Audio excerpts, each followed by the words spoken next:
அல்லாஹ் இன்னொரு நாள் பார்க்கலாங்க அப்படின்னு சொல்லி மென்மையான சிறுவரைத்தாங்க இன்ஷா அல்லாஹ் பார்க்கலாங்க என்று மென்மையான வார்த்தைகளை, அழகான வார்த்தைகளை சொல்லி அவரை அனுப்புங்கள். ஒருபோதும் திட்டி அனுப்பாதீர்கள். ஒரு வயதில் உங்களுடைய வீட்டின் வாசல் கதவை தட்டுவதை மிஸ்கினுடைய உருவத்தில் மலக்காக கூட இருக்கலாம் என்று சொன்னார். அவர் மலக்காக கூட இருக்கலாம் என்று சொன்னார்கள் பெருமானார் ஸல்லல்லாஹு அலைஹி வஸல்லம். என்று சொன்னால் மலக்குகள் எல்லா உருவங்களும் எடுத்து வருவார்கள் என்பதை ஹதீஸ் சொல்வார்கள். ஒரு செய்தி தெரியுமா? ஜிப்ரீல் அலைஹிஸ்ஸலாம் அவர்கள் 2 முறை மட்டுமே முழுமையான உருவத்தோடு வந்தேன் என்று சொன்னார்கள் அல்லவா பெருமானார் ஸல்லல்லாஹு அலைஹி வஸல்லம்.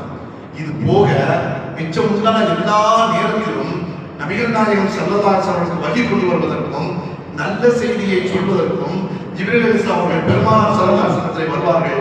அந்த செய்தியை பற்றி ஹதீஸ் குறிப்பிட போது சொல்கிறார்கள், பெரும்பாலும் பெருமானார் ஸல்லல்லாஹு அலைஹி வஸல்லம் அவர்களிடத்திலே ஜிப்ரீல் அலைஹிஸ்ஸலாம் வருகிற போது தஹியத்துல் கல்பி என்று சொல்லப்படக்கூடிய ஒரு சஹாபி இருந்தார்.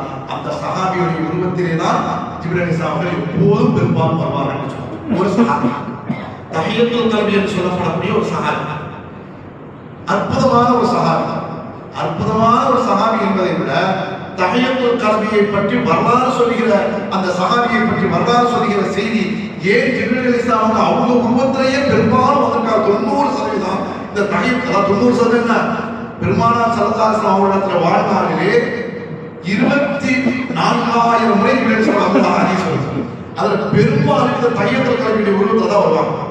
ஏன் இந்த தஹியத்துல் கல்பிங்கிற சஹாபியின் உருவத்தை ஜிப்ரீல் அலைஹிஸ்ஸலாம் தேர்ந்தெடுத்தார்கள் என்று சொன்னால் வரலாறு சொல்கிறது, அரபு தேசத்தில் சஹாபிகளிலேயே இல்லை அரபு தேசத்திலேயே ஆக பேரளவு நிறைந்தவர் யாருன்னு சொன்னார் தஹியத்துல் கல்பி என்று சொல்லப்படக்கூடிய சஹாபி.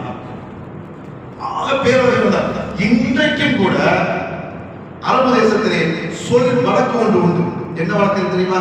யாராவது கொஞ்சம் மேக்கப் பண்ணிட்டா, யாராவது கொஞ்சம் ட்ரெஸ் அழகா போட்டு அழகா கணக்கு கேட்டா என்ன சொல்லுவாங்கன்னா, என்ன உனக்கு பெரிய தஹியத்துல் கல்பின்னு நினைப்பா, என்ன பெரிய ஆனதாக நினைப்பாங்க.